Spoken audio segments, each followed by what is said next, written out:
கர்த்தர் நல்லவர். இந்த யாத்ராகமம் 14ஆம் அதிகாரத்தின் சில பகுதிகளை நாம் இன்றைக்கும் பார்க்கலாம். இந்த அதிகாரமும் கர்த்தர் என்கிற பெயரில் ஆரம்பிக்குது. வரிசையாக 3 அதிகாரம் 12, 13, 14 இந்த அதிகாரம் ஸ்டார்ட் பண்ணும்போதே கர்த்தர் என்கிற அந்த பெயரில் ஆரம்பிக்கிறது. மிக மிக முக்கியமான ஒரு அதிகாரமாக இது பார்க்கப்படுகிறது. என்னன்னா, இவர்கள் போனாங்க. இப்போ ஆண்டவர் அவர்களை ஒரு இடத்துல போய் பாளையம் இறங்க சொல்லுகிறார். அந்த இடத்துக்கு பேர் என்ன போட்டிருக்குன்னா மிக்தோல். அந்த இடத்துக்கு பேர் என்னது? மிக்தோல். அப்படின்னா காவல் கோபுரம்னு அர்த்தம். அந்த காலத்தில் இன்றைக்கி டவர் இருக்கு இல்லையா, செல்ஃபோன் டவர் இருக்குது. இந்த செல்ஃபோன் டவரை வச்சு தான் சில கேஸுகளை கண்டுபிடிக்கிறாங்க ஸ்டேஷனில். எந்த டவரில் இந்த செல்ஃபோன் சிக்னல் கடைசியாக கிடச்சிருக்குது அப்படின்னு சொல்லி. அப்போ இதை வச்சு ஈஸியாக கண்டுபிடிச்சிடலாம். ஒரு ஆள் எங்கே இருக்கிறாரு, எங்கே மூவ் ஆகுறாரு, எங்கே போகிறாரு. அவருடைய அந்த செல்ஃபோன், நம்ம பேசுகிறோம் இல்லையா, ஒரு ஆளை காணலான்னு கம்ப்ளைண்ட் பண்ணால் போலீஸ் அவங்களை எப்படி கண்டுபிடிப்பாங்க அப்படின்னாச்சுன்னா, அவங்களுடைய செல்ஃபோன் வச்சு என்ன பண்ணுவாங்க, இந்த ஃபோன் கடைசியாக எந்த டவர் லொக்கேஷனில் இருந்திருக்குன்றதை ஃபஸ்ட் அதை பார்ப்பாங்க. அதை பார்த்து அங்கிருந்து தான் அவங்க வந்து விசாரணையை தொடங்குவாங்க. அதே போல் இப்போ ஆண்டவர் சொல்கிறாரு, இங்கே பாரு, நீ போய் மிக்தோலுக்கும் கடலுக்கும் செங்கடலுக்கும் ரெண்டும் இது மிக்தோல், இது செங்கடல், ரெண்டுக்கும் பக்கத்தில் ஈரோத் என்னும் பள்ளத்தாக்கு. அந்த ஈரோத்தில் நீங்கள் அப்படி தான் போட்டிருக்கு, ஈரோத் பள்ளத்தாக்கின் முன்னடியில் பாளையம் இறங்கு. அது வாயை போன்ற விரிவாக்கப்பட்ட ஒரு பள்ளத்தாக்கு. முன்னாடி கடல், பக்கத்தில் இந்த காவல் கோபுரம். இங்கே போய் பாளையம் இறங்கு அப்படின்றார். ஏன்னா நீ எங்கே இருக்கன்ற தகவல் அரண்மனையில் இருக்கிறவனுக்கு போகும். அவன் என்ன நினைப்பான் அப்படின்னா, இந்த ஜனங்கள் அடிமையாக இருந்தவங்க இப்போ போய் எங்கே போகிறதுன்னு தெரியாமல் வனாந்தரத்தில் போய் மாட்டிக்கிட்டாங்க. அதனால் உங்களை பிடிச்சிட்டு போகிறதுக்கு அவன் வருவான். வரும் பொழுது அவர்களை நான் அழிப்பேன், அப்படி அழித்து அவர்கள் மூலமாக நான் மகிமைப்படுவேன் அப்படின்னு கர்த்தர் சொல்லிட்டார். இவங்களும் கரெக்டாக அந்த வசனம் சொல்லுகிறது பாருங்கள். 4ஆம் அதிகாரத்தின் பின் கடைசி, அவர்கள் அப்படியே செய்தார்கள். இப்போ என்னன்னா, நீங்கள் யோசிச்சு பாருங்கள், அரண்மனையில் இருக்கிறவனுக்கு இவங்க எங்கே இருக்காங்கன்னு எப்படி தெரியும் அந்த நாட்கள் அப்படின்னு பார்த்தீங்கன்னா, அங்கங்கே காவல் கோபுரங்களை கட்டி வைப்பார்கள். இன்றைக்கி இருக்கிறது மாதிரி கரண்ட் கிடையாது, செல்ஃபோன் கிடையாது, தகவல் சொல்ல முடியாது. அதனால் என்ன பண்ணுவாங்கன்னா, அங்கங்கே மேலே காவல் கோபுரங்களை கட்டி மேலே ஆள் நிற்பாங்க, காவலுக்கு ஆள் நிற்பாங்க. அவன் என்ன பண்ணுறான் அப்படின்னாச்சுன்னா, ஏதாவது ஒரு தேசத்துக்கு ஒரு ஆபத்து வருதோ, இல்லைன்னா யாராவது ஓடி போகிறாங்களா, இல்லைன்னா எதிர்நாட்டு படம் வருதா அப்படின்னா இது தேசத்துக்கு அறிவிக்கணும். அதுக்காக என்ன பண்ணுவாங்கன்னா, பேப்பரை போட்டு கொளுத்துவாங்க, இல்லைன்னா எதையாவது ஒன்று போட்டு கொளுத்துவாங்க. தீ எலும்பும் அந்த புகையை பார்த்துட்டு அடுத்த காவல் கோபுரத்தில் இருக்கிறவன் சொல்லுவாங்க ஏதோ ஒரு ப்ராப்ளம். உடனே இவன் என்ன பண்ணுவான், இங்கேருந்து ஒரு சிக்னல் கொடுப்பான். இப்படி ஒவ்வொன்றுக்கும் ஒவ்வொரு சிக்னல் வச்சுருந்தாங்க. அதனால் ஆண்டவர் என்ன பண்ணுறாருன்னா, காவல் கோபுரத்துக்கு முன்னாடி போய் நீ இறங்கு அப்படின்றார். அங்கே போய் நில்லு. இப்போ 30 லட்சம் மக்கள், அதில் 6 லட்சம் படை வீரர்கள், யுத்தம் பண்ணக்கூடியவர்கள் மட்டும் 6 லட்சம் பேர். அது போக பெண்கள், குழந்தைகள், முதியவர்கள் நிற்கிறாங்க. எல்லாரும் போய் ஒரு இடத்துல காவல் கோபுரத்தில் நின்றுட்டாங்க. உடனே இந்த பார்வோனுக்கு சிக்னல் போகுது. இப்போ ஏன்னா விடிஞ்ச உடனே ராஜாட்ட சொல்கிறாங்க, ஐயா அந்த ஜனங்கள் யாருமே இல்லை, எல்லாருமே போயிட்டாங்க அப்படின்னு சொல்லி.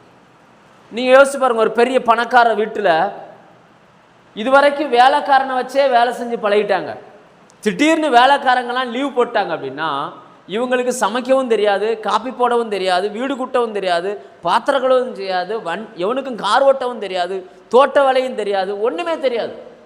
பெரிய பெரிய பணக்காரர்கள் வாழுகிற இடத்துல வேலைக்காரங்களை நம்பி தான் இருப்பாங்க. வேலைக்காரங்க சமைச்சு கொடுக்குறது தான் இவங்களுக்கு சாப்பாடு. அப்போ வேலைக்காரங்க ஒரு நாள் இல்லை அப்படின்னாச்சுன்னா அந்த அந்த வீடே ஒரு மாதிரி ஆயிரும். அப்படி தான் எல்லாருடைய வீட்டிலும் வேலை செய்யக்கூடிய அடிமைகளாய் இந்த மக்கள் இருந்தாங்க. இப்போ இவங்களை ராத்திரியோட ராத்திரி அனுப்பிவிட்டாங்க. விடிஞ்ச பிறகு பார்த்தா அரண்மனையில் வேலை செய்கிறதுக்கு ஆள் இல்லை, மந்திரி வீட்டில் வேலை செய்ய ஆள் இல்லை, ஒருத்த வீட்டிலும் வேலை செய்ய ஆள் இல்லை. ஒரு வீட்லேயும் காப்பி போடுங்கடா அப்படின்னாச்சுன்னா மந்திரிமாருடைய மனைவிக்கு காப்பி போட தெரிய மாட்டேங்குது, பாத்திரங்களோ தெரிய மாட்டேங்குது. யோசிச்சு பாருங்க, இவங்க ஆஃபீஸ் போகணும்ல, அரண்மனைக்கு போகணும், சாப்பிட்டா தானே போக முடியும்.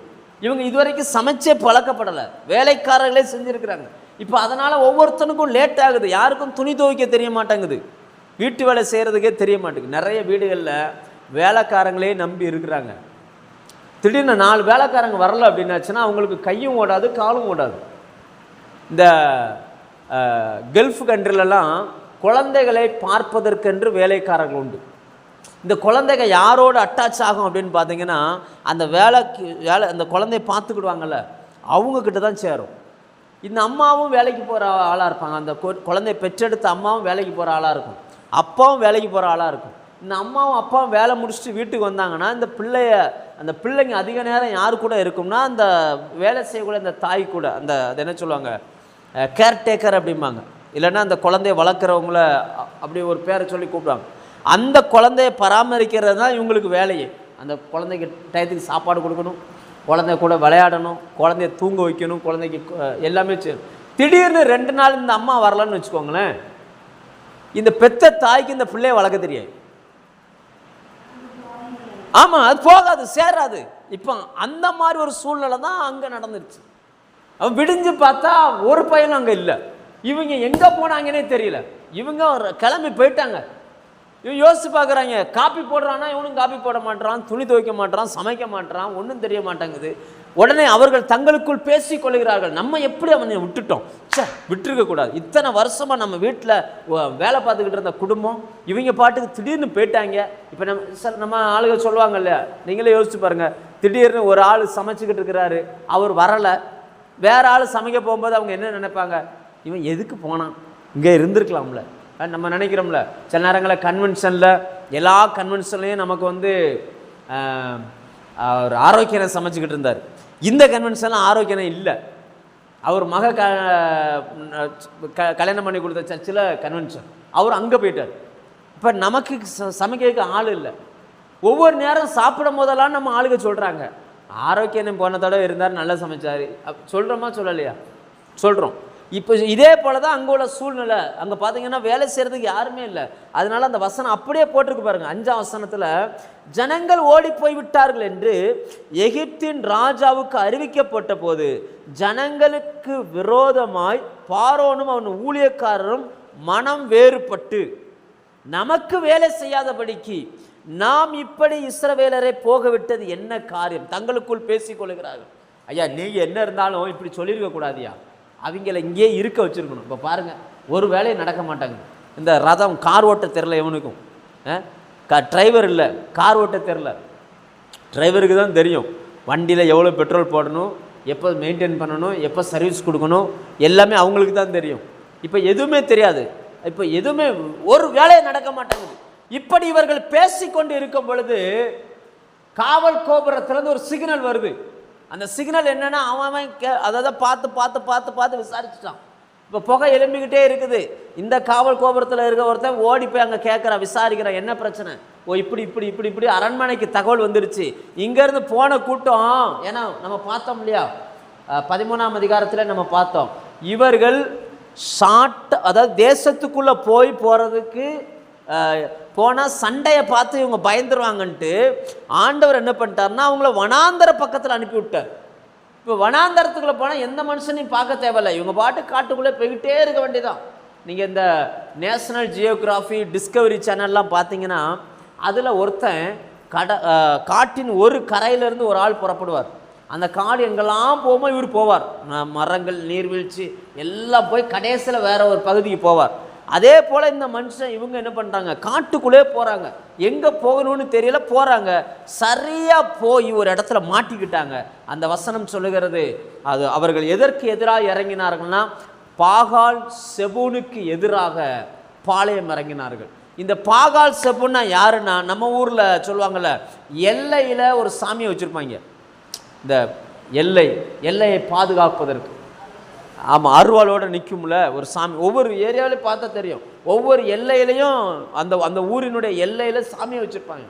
இவர்கள் சாமியை கும்பிடக்கூடியவங்க. இவங்க சாமி வடக்கு பகுதி, வடக்கு எல்லையில் ஒரு பெரிய சாமி இருக்குது, ஒரு பெரிய சிலை. கரெக்டாக அங்கே போய் ஆண்டவர் இறங்க சொல்லிட்டார். இப்போ பார்த்தீங்கன்னா இப்போ தகவல் போயிடுச்சு, நம்ம காவல் சாமிக்கு ஆப்போசிட்டில் தான் இவங்க இருக்கிறாங்களாம், போனால் அப்படியே கப்புன்னு பிடிச்சிடலாம் அப்படின்னு ஒன்று. அவனுடைய வேலைக்காரர்களை பிடிக்க வேண்டும், கூட்டி கொண்டு போகணும்னு சொல்லி அவன் ரதத்தை ரெடி பண்ணுறான், அவன் குதிரை ரெடி பண்ணுறான். வந்துட்டாங்க. எவனாவது 4 பேர் வந்து சொன்னாலே இந்த கூட்டம் திரும்பி போயிடும். ஆனால் வர்றவன் அத்தனை பேர் வர்றான். அந்த எகிப்தில் பெண்கள் மட்டும்தான் இருக்கிறாங்க, மீது யாருமே இல்லை. எல்லா ஆம்பளையும் கிளம்பி வந்தாச்சு, ஏன்னா இவங்களை பிடிச்சிட்டு போகணும் அப்படின்னு பயங்கரமாக வர்றாங்க. இப்போ கர்த்தர் பாருங்கள், ஆண்டவர் ஏன் இதெல்லாம் செய்கிறார் அப்படின்னா, சில நேரங்களில் நம்ம நினைப்போம் நம்மளை தான் விட்டுட்டாங்களே, அப்புறம் ஏன் விடுறாங்க, ஏன் விட மாட்டுறாங்க. சில நேரங்களில் பாருங்கள், சில பிரச்சனைகள் நம்மளை தொடர்ந்து வந்துக்கிட்டே இருக்கும். தொடர்ந்து வரும்படி தேவனே அதை அனுமதிக்கிறார். ஏன்னா இப்போ நம்மளை விடுதலையாக்கி கொண்டு வந்துட்டார். இப்போ இந்த ஜனங்களுக்கு என்னன்னே தெரியாது. இவங்க எங்கே போகணும், எங்கே தங்கணும், எதை சாப்பிடணும், எதுவுமே தெரியாது. கர்த்தரை நம்பினாங்க, ஊழியக்காரனை பார்த்து பின்னாடியே வந்துட்டாங்க. இவர்கள் பின்னாடியே வந்து கொண்டிருக்கிறார்கள். பத்தாததுக்கு இப்போ பார்த்தீங்கன்னா பார்வோனும் வந்துட்டான். இவர்கள் திடீர்னு யதார்த்தமாக ஒரு லட்சக்கணக்கான பேர் கூடியிருக்கிறாங்கல்ல, எவனாவது ஒருத்தர் எங்கேயோ போயிட்டு வர்ற பார்த்தா தூரத்தில் குதிரைகளும் ரதங்களும் வருகிற அந்த அப்படியே என்ன சொல்லுவாங்க, அந்த காலத்தில் அந்த மாட்டு வண்டியெல்லாம் வந்து மாட்டு வண்டி போட்டி நடத்துவாங்க. இல்லை பார்த்துருக்கீங்களா? மாட்டு வண்டி போட்டி குளத்து பெரிய குளம் இந்த மாதிரி ஏரியாக்கெல்லாம் வருஷம் ஒரு 15-20 வண்டியை நிப்பாட்டி அப்படி ஓட விடுவாங்க. இந்த மாடுகள் ஓடும் பொழுதெல்லாம் பார்த்தீங்க அப்படின்னாச்சுன்னா தூசியாக பறகும். அதே போல் இங்கே ரதங்கள் குதிரைகள் வரும்பொழுது தூரத்துலேருந்து பார்த்தா பயங்கரமாக தூசி பறக்குது. இவங்க முடிவு பண்ணிட்டாங்க, நம்மளை கொல்லதுக்கு ஆள் அனுப்பிட்டாங்க. இப்போ என்ன ஆகி போச்சு அப்படின்னா, சரியான ஒரு மேட்ரு என்னென்னா, இப்போ அத்தனை பேர் எப்படி அதாவது 3 நாள் வரும்பொழுது சந்தோஷம் அவர்களுக்கு. ஆண்டவர் நம்மளை தப்பு வச்சுட்டார், ஏன்னா வேலை செய்ய வேண்டாம்ல, அப்படி நல்லா ஹாப்பியாக சந்தோஷமாக இருக்கிறாங்க. சந்தோஷமாக பாட்டு பாடிக்கிட்டு இருக்கும்போது ஒரு நியூஸ் வருது, உங்களை தேடி பார்வோன் வருகிறான். நம்மளும் சில நேரங்களில் சந்தோஷமாக இருக்கிற நேரம் ஒரு ஃபோன் வரும், நாம் விட்டு வந்த நம்முடைய கடன்காரர்கள். அந்த ஃபோனை பார்த்தோன்னு நம்ம இறுதி என்ன ஆயிரும், அப்படியே சப்புனி இறங்கிடும். திடீர்னு நமக்கு விரோதமாய் எழும்பின மனிதர்கள் வருகிறார்கள். இந்த நியூஸ் எல்லாம் கேட்கும் போது அப்படியே இருதயம் கரையும். அடுத்து அங்கே நம்ம பார்க்குறோம், இவ வருகிறதை பார்த்தோன்னே ஜனங்கள் ஒரு முடிவெடுக்கிறார்கள். அது என்ன முடிவு? 10ஆம் வசனம், பார்வோன் சமீபித்து வருகிற போது இஸ்ரவேல் புத்திரர் இவ பக்கத்தில் கண்களை ஏறெடுத்து பார்க்கிறார்கள்.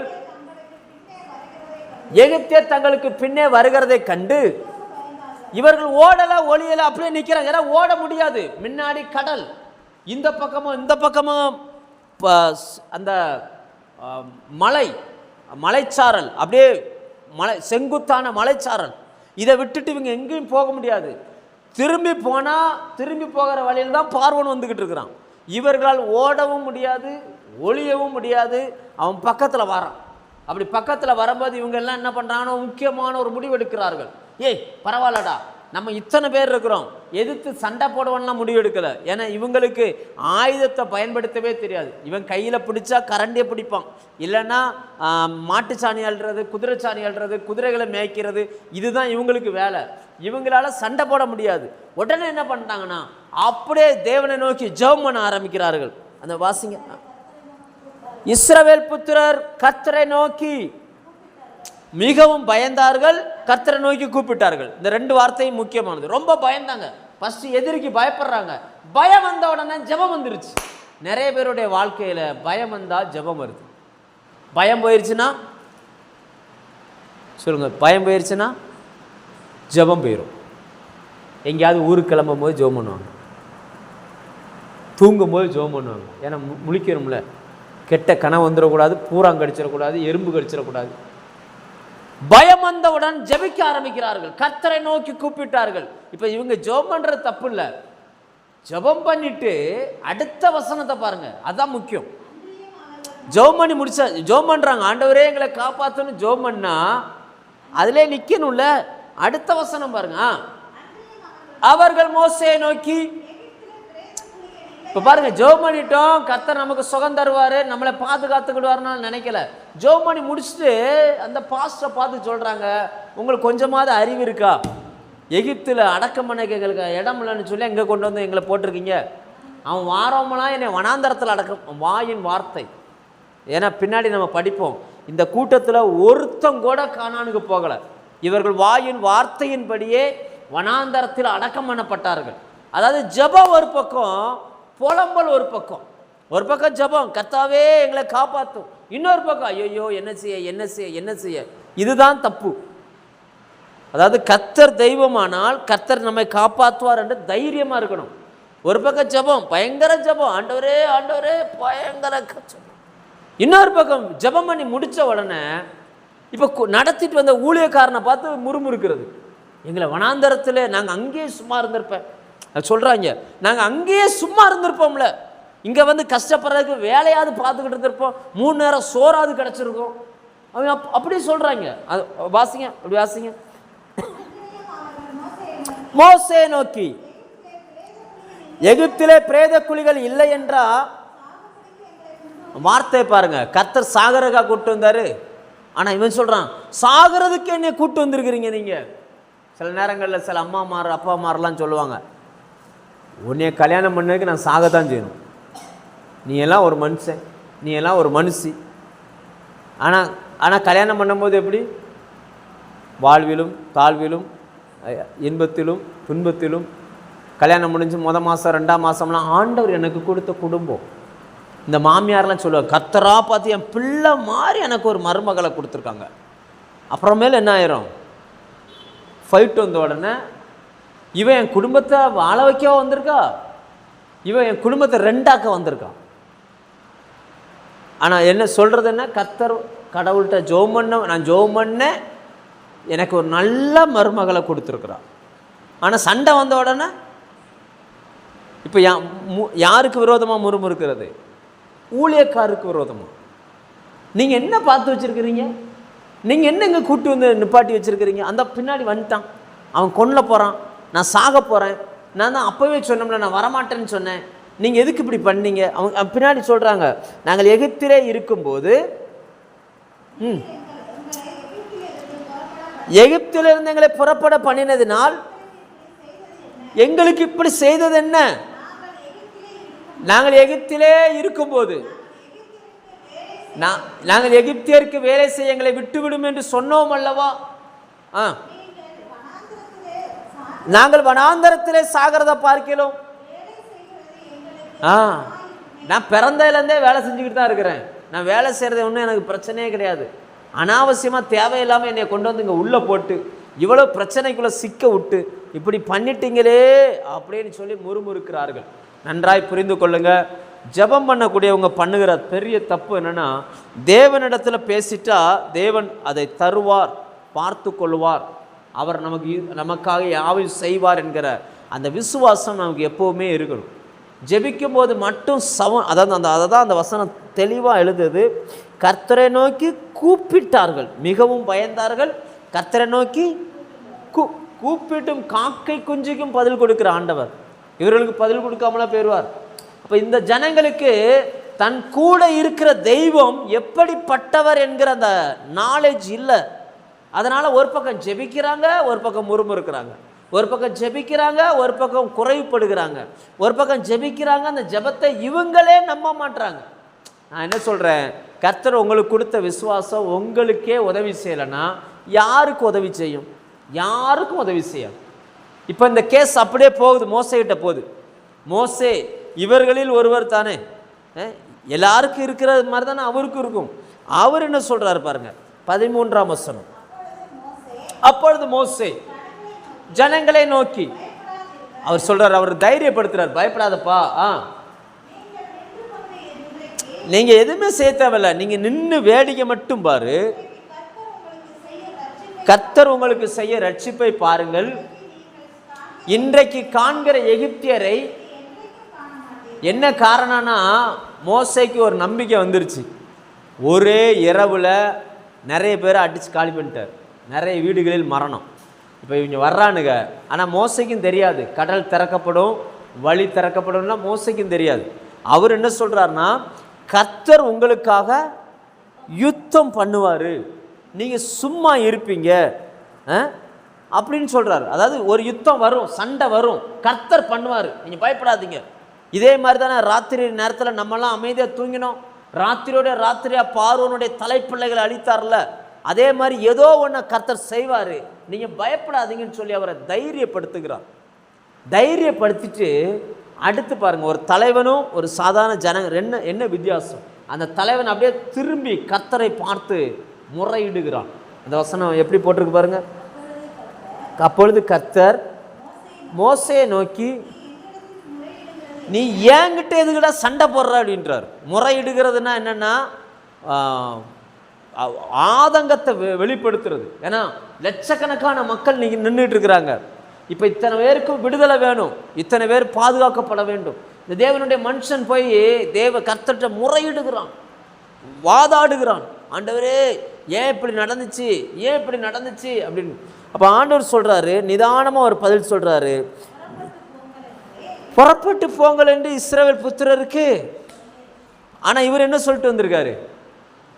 யுத்தம் வரும், நீங்கள் நின்று வேடிக்கை மட்டும் பாரு. என்ன செய்யணுமா?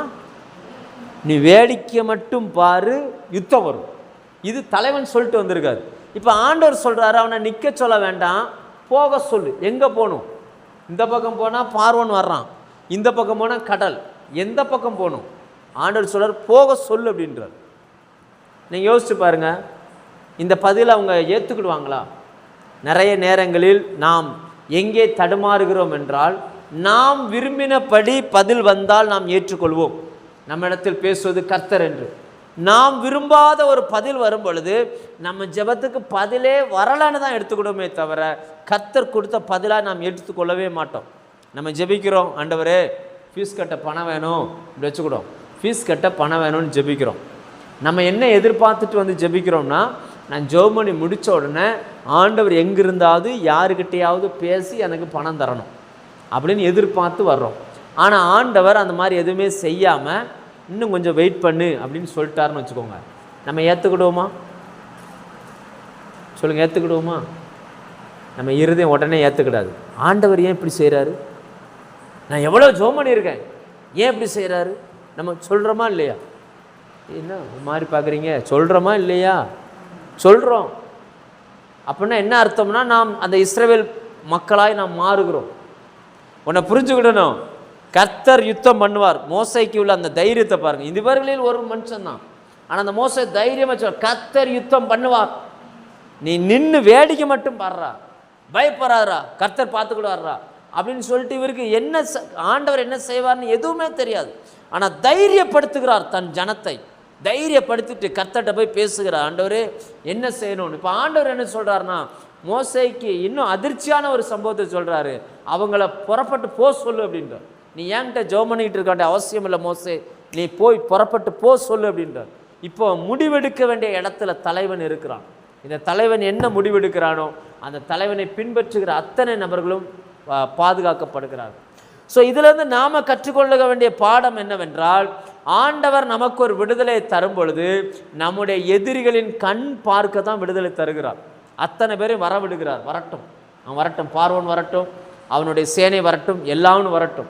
ஒரு பக்கம் மனித எதிரிகள், இன்னொரு பக்கம் அந்த ஆவி ஸ்பிரிட்டு, அவர்கள் நம்புகிற தெய்வம் என்று அவர்கள் நம்புகிற பாகால் செபுல் அது நிற்கிது. ஒரு பக்கம் மனிதனுடைய எதிரி என்றால், ஒரு பக்கம் ஆவிக்குரிய எதிரி. ரெண்டு பேருடைய கண்களுக்கு முன்பாக தான் தேவன் தன்னுடைய ஜனத்திற்கு விடுதலை கொடுப்பார். அந்த ஜனம் முறுமுறுத்தாலும் சரி, ஏற்றுக்கொள்ளாமல் போனாலும் சரி, அவர்களுக்கு தேவன் இப்படி எனக்கு விடுதலை ஆக்குவார் என்கிற அந்த மனநிலையோ அறிவோ இருந்தாலும் சரி, இல்லாமல் போனாலும் சரி, கர்த்தர் எப்பொழுதுமே இப்படி தான் செய்கிறார். நல்லா புரிஞ்சுக்கோங்க. நமக்கு கண்ணுக்கு தெரிகிற எதிரி மட்டும்தான் தெரியும். கண்ணுக்கு தெரியாமல் அந்த ஸ்பிரிட்டு, அந்த ஆவி உலகத்தில் எதிரியாக நிற்கிற எதுவுமே நமக்கு தெரியாது. ஆனால் ஆண்டவர் சொன்னார், இங்கே பார் மோசே, அவங்கள நிற்க சொல்லாத, புறப்பட்டு போக சொல்லு அப்படின்னார். அதுக்கப்புறம் எப்படி அவர்கள் புறப்பட்டு போனார்கள் என்பதை நம்ம நாளைக்கு பார்ப்போம். ஒரு மிகப்பெரிய ஒரு மிராக்களை பண்ணி கர்த்தர் அவர்களை அனுப்புகிறார். நம்ம வாழ்க்கையிலையும் சில நேரங்களில் நாம் திகைத்து நிற்க வேண்டிய சில அனுபவங்கள் நமக்கு வரும். அந்த நேரத்தில் நம்ம ஜெபிக்கணும். ஜெபிச்சுட்டு இந்த ஜனங்களைப் போல முறுமுறுக்கக்கூடாது. கர்த்தர் பார்த்து கொள்வார் என்று தைரியமாக இருக்க வேண்டும். மோசே அப்படின்னா தண்ணீரில் இருந்து எடுக்கப்பட்டவன். தண்ணீரில் உடன்படிக்கை பண்ணியிருக்கோம். நீங்களும் நானும் இன்றைக்கி ஞானஸ்தானம் பெற்றிருக்கிறோம். நமக்குள்ள ஒரு விசுவாசம் உண்டு. கர்த்தர் என்னை அழிந்து போவதற்கு விடமாட்டார். இவ்வளவு தூரம் என்னை கொண்டு வந்தவர் எப்பேற்பட்ட சூழ்நிலையிலும் எனக்கு ஜெயம் தருவார். கர்த்தர் எனக்காக யுத்தம் பண்ணுவார் அப்படின்ற அந்த நம்பிக்கை நமக்குள்ள ஆழமாக இருக்கணும். அப்படி இருந்தால் கர்த்தர் நமக்காய் வேலை செய்வார். லேலூயா. அந்த ஜனங்களில் யாருக்கிட்டையும் கர்த்தர் பேசலை. ஏன்னா அவர்கள் ஒரு பக்கம் ஜெபிக்கிறாங்க, இன்னொரு பக்கம் மோசைக்கிட்ட முறையிடுறாங்க. ஆனால் மோசே அப்படி அல்ல, அவர்களை தைரியப்படுத்தி விட்டு கர்த்தரிடத்தில் வந்து கேட்கிறான். லேலூயா. நம்ம மனுஷங்கிட்ட வந்து என்றைக்குமே முறையிடக்கூடாது. அது ஊழியக்காரனாக இருந்தாலும் சரி, தகப்பனாக இருந்தாலும் சரி, தாயாக இருந்தாலும் சரி, கணவனாக இருந்தாலும் சரி, பிள்ளையாக இருந்தாலும் சரி. நான் இப்படி ஜோம் பண்ணியிருக்கனே, ஒன்றுமே நடக்கலையே, ஏன் இப்படி நடக்குதுலாம் ஒன்றுமே கேட்காதீங்க. கர்த்தர் பார்த்து கொள்வார். லேலூயா. தேவனுக்கு ஒரு பெயர் இருக்குது, யெகோவா ஈரே. எல்லாம் அவர் பார்த்து கொள்வார். விசுவாசத்தோடு தைரியமாக நில்லுங்க. உங்களுடைய விசுவாசத்தை கர்த்தர் கனப்படுத்துவார். உங்கள் கரங்களை கொண்டு கர்த்தர் பலத்த காரியங்களை செய்வார்.